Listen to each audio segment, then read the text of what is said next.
So I'm very proud to be able to interview Kerry Kriger from Save the Frogs. Hi, Kerry. Hi, how are you doing? I'm doing good.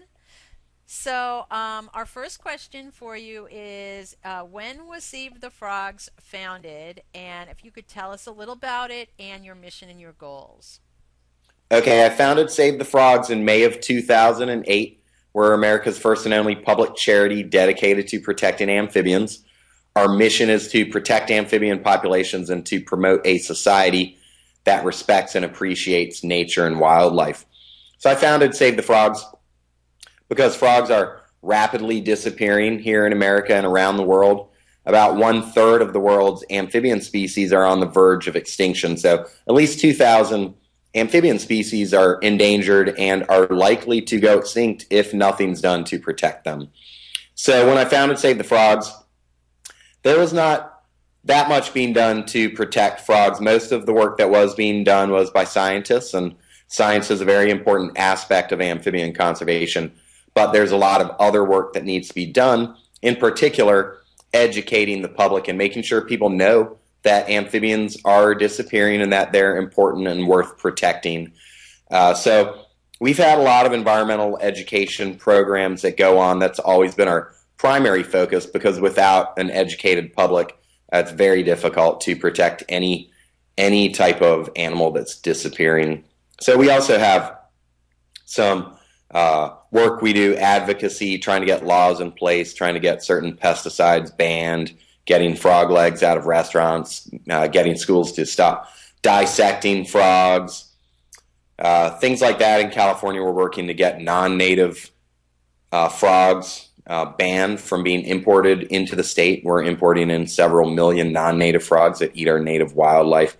So, but one of the biggest things, as I said, has always been environmental education. So our biggest program is Save the Frogs Day. This coming April 28th, 2012 will be the fourth annual Save the Frogs Day. And our goal is to have 200 events in 30 countries, which we think we can succeed. At last April, we had 143 events in 21 countries. So Save the Frogs Day is really popular. It's a really great way for people anywhere in the world to go out into their community and raise awareness and do something beneficial for amphibians. And on that one day, we get significant publicity in newspapers, on TVs, etc. So it really does an incredible amount to raise awareness for amphibians, which helps with all of our goals and projects. Excellent. Okay. So, Kerry, can you tell us a little about your educational background and how it led to Save the Frogs? Okay, I've always been interested in math and science, but not necessarily biology. I actually studied mechanical engineering at the University of Virginia. I did my undergrad in mechanical engineering. But towards the end of my undergraduate years, I definitely got pretty into environmentalism. I was doing a lot of hiking and camping and started seeing a lot of environmental destruction around the world and wanted to do something about that, and finally realized that environmental science was actually a career path.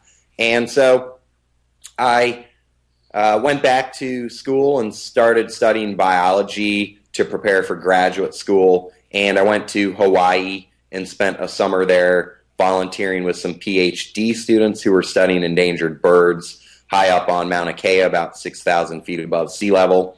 And that was a really great experience. I got good field experience and definitely realized that indeed I wanted to go full time into environmental science. So eventually I decided to study frogs, and I don't know exactly how that happened. I was kind of interested in streams because I like hanging out at streams, and I figured if I'm going to spend 4+ years doing my PhD research, it may as well be in a nice place like a stream. So I started thinking about what types of animals live on streams, and I found out that frogs were rapidly disappearing. So I somehow decided, hey, frogs would be a great thing to study for my PhD.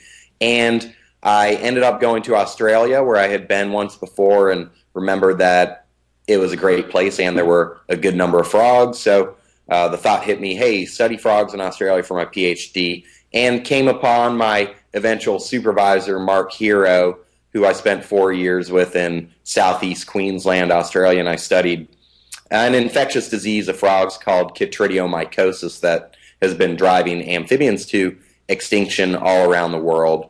So, yeah, that's where I got most of my frog knowledge, was when I was in Australia, and then I finished my PhD, came back to America, decided to start Save the Frogs since there was a lot more work needing to get done to protect amphibians, and Save the Frogs has definitely been a fabulous learning experience for me because it's a great combination of science, communicating with the public, getting people involved, creating educational materials, learning all about the legal system and how to get laws in place and things like that.